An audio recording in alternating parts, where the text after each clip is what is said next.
শ্বশুরবাড়িতে এসে কিছু শিখি আর না শিখি একটা কথা খুব ভালোভাবেই শিখেছি, যত মন খারাপই থাকুক আর যত কান্নাই করেন না কেন, চোখের জল মুছে সংসারের কাজগুলো যথাসময়েই করতে হয়। হ্যালো, আসসালামু আলাইকুম, welcome to my another new blog. কেমন আছেন সবাই? আশা করছি আল্লাহর অশেষ রহমতে ভালো আছেন। আজকের ব্লগটি দুপুরবেলা থেকেই শুরু করছি। সকালবেলা যখন ঘুম থেকে উঠেছি তারপর থেকে তো একের পর এক কাজ চলতেই আছে। তো তারপর কাজকর্ম সব শেষ করে ভাবলাম যে শ্যাম্পু করে নেব, গোসলটাও করে নেব। তো এর মধ্যে আবার দেখলাম যে দোকানদার চলে আসছে একটা, আর সেখানে শুটকি বিক্রি করতেছে। তা ভাবলাম যে আমরা তো গতকালকে মাছ নিয়েছিলাম, ওগুলো তো আমার হাজব্যান্ড খাবে না, তো তার জন্য শুটকি নিলে আলু বা বেগুন দিয়ে রান্না করে দিলে তখন ও শুটকি তরকারি দিয়েই ভাত খেতে পারবে, আর আমরা মাছের তরকারি দিয়ে খেতে পারবো। এজন্য শুটকিগুলো নিয়ে তারপর আমি এসে আমার হাজব্যান্ডকে বললাম যে ৭৪ টাকা হয়েছে দাও। তো ও আবার ফাজলামো করে বলতেছিল যে না, ৭৪ টাকা দিতে পারবো না। তো আমি বললাম যে তাহলে মাছ রান্না করো, মাছই খাইতে হবে। তখন ও বলতেছিল যে ৭৪ টাকা কোনো ব্যাপার হলো, ৭৪ টাকা নিয়ে যাও, তারপরেও শুটকি নিয়ে আসো। তো আমরা মাঝে মাঝে এরকম অনেক ফাজলামো করে থাকি। এই খাঁচাগুলোতে কোয়েল পাখি নিয়ে আসছিল, তো ভাবলাম যে আমি একটু কাজে লাগাই। যেহেতু আমার ওয়াশরুমে একটু জায়গা কম, মানে হ্যাঙ্গার একটু কমই আছে, সব জিনিস ওখানে ধরে না, যার কারণে আমি এখানে একটা র্যাক সুন্দর করে রেখে তারপর সব সাইজ করে রাখতেছিলাম। আর এই যে দেখেন, সাবানদানিটা একদম এত অপরিষ্কার হয়ে গেছে, তাই ভাবলাম যে গোসলের আগে এটা পরিষ্কার করে তারপর গোসল করি। তো আমি গোসল শ্যাম্পু সব শেষ করে কাপড় ধুয়ে বের হয়েছি। আর যেহেতু ঠান্ডার দিন, গোসল করে বের হতে যদি দেরি হয়ে যায় তাহলে আসলে চুল শুকায় না, আর তখন ঠান্ডাটা বসে যায়। তারপরেও করার কিছু নাই, সংসারের কাজ করতে করতে তো এরকম দেরি হবেই, স্বাভাবিক ব্যাপার। আর এখন শীতকাল, গোসল শেষে যদি তাড়াতাড়ি করে ময়েশ্চারাইজার অথবা গ্লিসারিন, লোশন কোনো কিছু দেয়া না হয় তাহলে তো কেমন হাত পা মুখ আবার ড্রাই হয়ে যায়। শীতকালের এটাই একটা সমস্যা। তারপর আমি চলে আসলাম এই যে পলিথিনগুলো একটু নামাই দিচ্ছি কোয়েলের ঘরের, কারণ অলরেডি বিকাল প্রায় হয়ে গেছে, আর এখন যদি নামায় না দেই তাহলে ঠান্ডা লেগে যাবে। আর মোটামুটি ঠান্ডা লেগেই তো প্রায় 50-60টা কোয়েল পাখি মারা গিয়েছে, তাই জন্য এখন একটু অতিরিক্ত সাবধানতা অবলম্বন করতেছি। আর তারপর আমি আমার হাজব্যান্ডকে বাজার যাওয়ার সময় বোতল দিয়েছিলাম যে দুধ নিয়ে আসে, যেন দুধ অলরেডি শেষ হয়ে গেছে ফ্রিজে। তো ও এখানে 2 লিটার দুধ নিয়ে আসছে আজকে খাওয়ার জন্য। আমি 2 মগ এখানে গরম করে নিব, আর বাকিগুলো ফ্রিজে রেখে দিব। আমি মূলত সবসময় আমাদের বাড়ি থেকে, মানে আমার বাবার বাড়ি থেকে দুধ নিয়ে আসি, কারণ ওখানে দুধটা কম দামে পাই এবং ফ্রেশ পাই। তো যেহেতু শেষ হয়ে গেছে, যার কারণে বাজার থেকে আজকে নিয়ে আসছে। বাজার বললে ভুল হবে, মানে এখানে একটা খামার আছে সেখান থেকে। তারপর আসার সময় আবার ও ওর পছন্দের সিম নিয়ে আসছে, তারপর বেগুন নিয়ে আসছে। ওর নাকি প্রচণ্ড পরিমাণে শাক খাইতে ইচ্ছা করছিল, তো নাপা শাক নিয়ে আসছে। নাপা শাকটা অবশ্য আমার আব্বুর এবং আমার দাদির খুব পছন্দ। তো দাদি তো নাই, হ্যাঁ, এখন দাদির কথা মনে হলে খারাপ লাগে। যাই হোক, আল্লাহ বেহেশতে নসিব করুক তাকে, সবাই দোয়া করবেন। তো আমি এখানে ওকে জিজ্ঞাসা করতেছিলাম যে আজকে কি রান্না করব। তো ও আবার বলতেছিল যে আমি সিম নিয়ে আসছি খাওয়ার জন্য, সিম রান্না করবা, তারপর আমার জন্য শাক রান্না করবা, শাক খাইতে খুব মন চাইছে।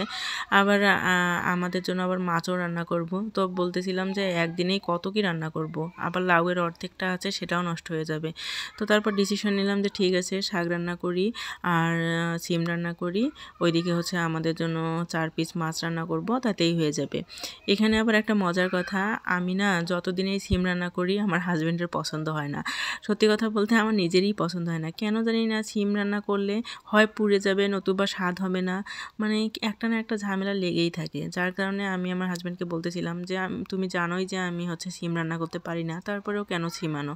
তখন আবার ও বলতেছিল তুমি কেটে কুটে সব ঠিক করে দিবা, আম্মু রান্না করবে, কারণ সিম যেহেতু খাইতে মন চাইছে, তো রান্নাটা ভালো না হলে কিন্তু মনটা ভীষণ খারাপ হবে।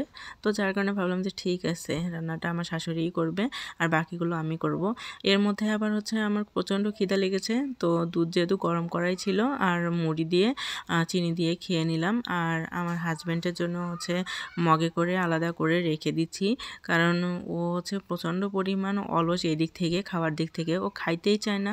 তো টেবিলের মধ্যে নিয়ে গেলে তারপরেও হচ্ছে দেখলে বা আমি বললে তখন একটু আমার ভয়ে খায়। শাকগুলো কেটে কুটে তারপর আমি এখানে ধুয়ে নিচ্ছি। এর মধ্যে আবার কিছুক্ষণ কারেন্টও ছিল না। কারেন্ট ছিল না বলতে হচ্ছে ওই যে কোয়েল পাখির ঘরে 2টা লাইট দেওয়া ছিল।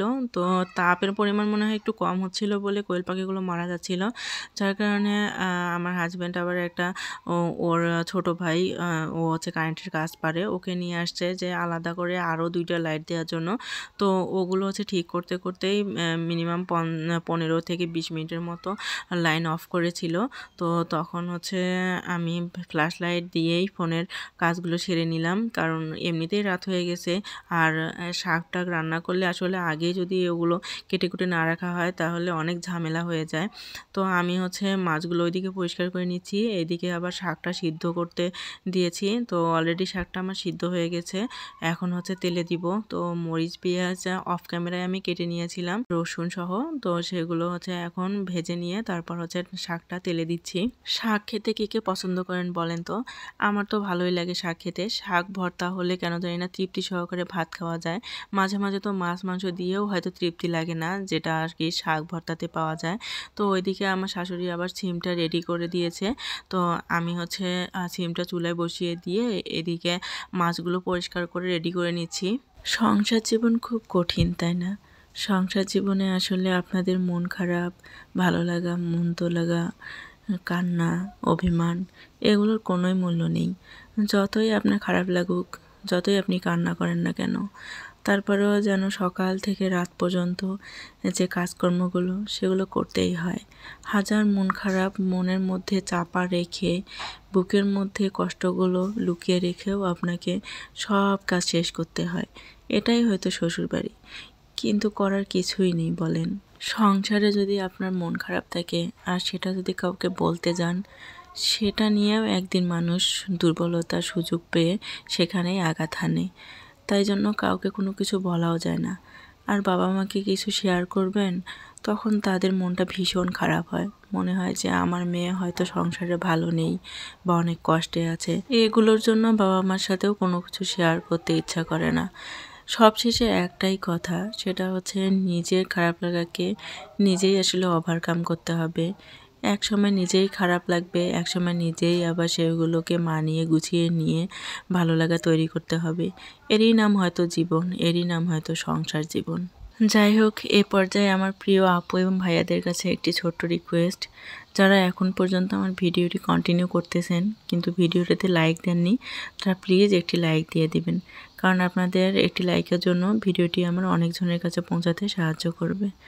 আর যারা এখন পর্যন্ত আমার চ্যানেলটিকে সাবস্ক্রাইব করেনি, তারা প্লিজ সাবস্ক্রাইব করে দিবেন। আজকে এ পর্যন্তই, দেখা হচ্ছে আবারও কালকে নতুন একটা ভিডিও নিয়ে। সে পর্যন্ত সবাই ভালো থাকবেন। আল্লাহ হাফেজ।